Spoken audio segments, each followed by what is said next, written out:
Hey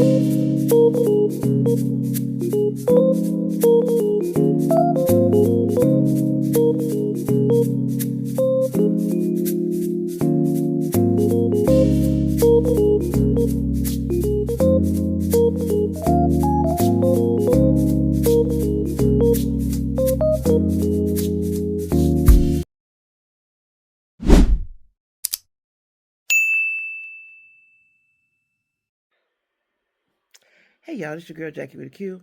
Listen, I'm tired. I'm laying down, but I got something on my heart that's heavy, and I want to talk about it. Right? I know I'm looking a mess, but I'm laying down, child. I'm laying down because I'm tired.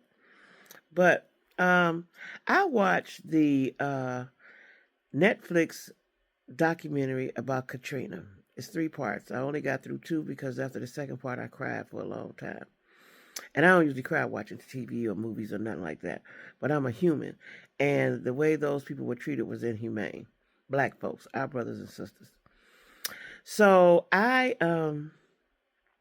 watched that. Now I had watched Hulu's a few weeks ago, and it had almost a similar effect. But this one touched me more, I guess, because I just come back from New Orleans, and I was trying to figure out while I was there, because where the money is at, Bourbon Street and all that, and all that area, right? The casino and the convention center and the dome and all that is all together there. I was trying to figure out where was it at where the water was rising. I took the riverboat cruise and saw from the water the Ninth Ward that was affected the most. So I'm very interested in this. Now, why it took 20 years, I don't know. I met a few people years ago that had been in Katrina. And I guess because I was younger, I knew it was devastation. I was like, oh my God, the people are on the roofs. But I didn't really think about it in its totality, right? The fact that the president, the governor, which was a white woman, the president Bush, that was a white man, the white woman, and then it trickled down to the FEMA guy. The FEMA guy really didn't know what the fuck he was doing. And now I found out today that he was actually a commissioner over the horse trade or something. He didn't have nothing to do with helping people. Bush put him in there probably because that was his friend. Listen, these folks don't care nothing about us, y'all. It is so evident. And I'm starting to well up now just thinking about it, right? And so it trickled down to the mayor. The mayor could only do what he was told to do. Now, they should have evacuated those people. They should. What I don't understand is once it happened and the people were all over in the Superdome, just all outside Superdome, why they didn't get buses in there and take them people somewhere like they eventually did?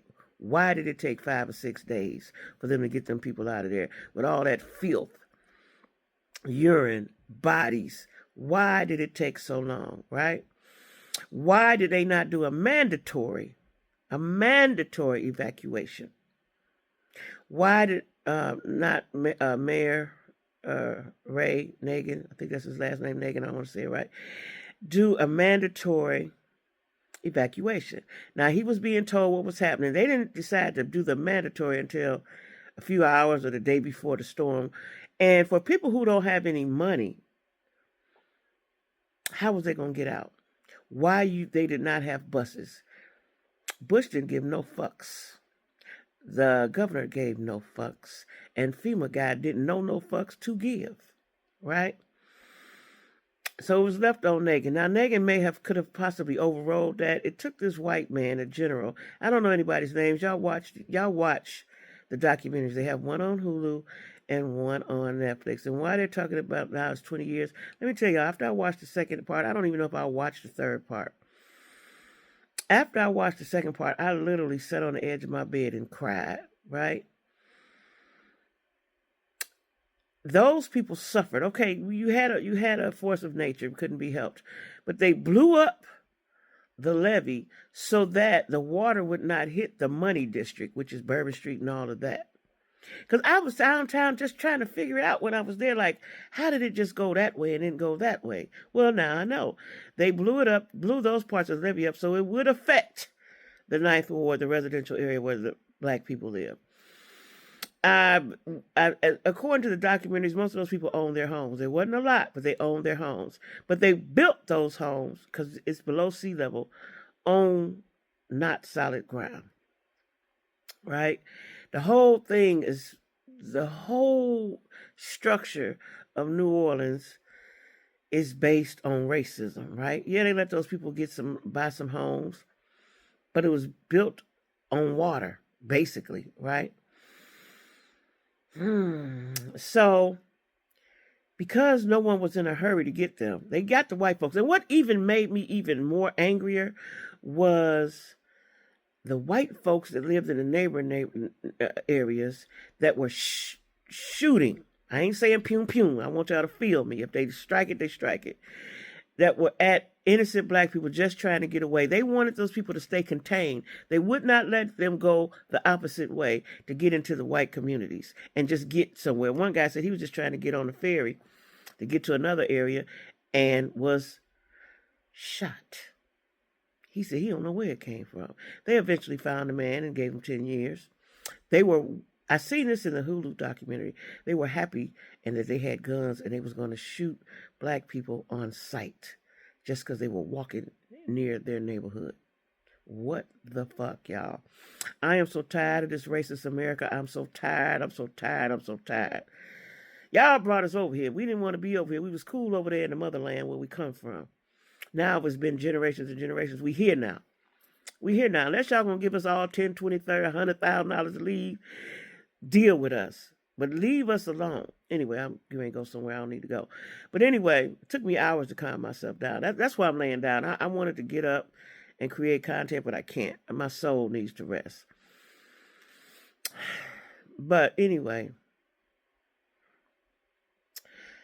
they came in there with guns. Of course, if you hungry, after 3, 4, 5, 6 days, the kids hungry, your mom and them hungry, everybody hungry, of course the looting's going to start. Of course. It's survival. Now they're in survival mode. Y'all watch the documentary. Y'all watch it. It's one on Hulu, and I think the one on Hulu is a couple parts, couple episodes, and the one on Netflix has 3 episodes. Like I said, I don't know if I'll watch the 3rd episode. But when I went to New Orleans, and I had been told this because my kids had been before I've been, that their people are very friendly, and they are. It's a jolly place, right? I didn't get to see the second line because it was out of second line season, but I'll be back during Mardi Gras, so I can see the second line. New Orleans is a very cultural place, and them white folks didn't want them, and them people didn't get paid for their homes. It's just so much, y'all, that I could say. But watch it. Watch it. Watch that documentary on Netflix and watch the one on Hulu. Because now I have a clear understanding. You know, I just thought, okay, the water rose and the people was floating around. They was on top of their roofs and then some people passed. No, they deliberately left them people outside for days and days without, you know, other countries, they throw down rations and food and stuff for them. They didn't do none of that for them black folks. And I'm beginning to think that I might be a racist. I'm just sick of white folks doing shit that uncaring and being inhumane. I'm sick of them being inhumane.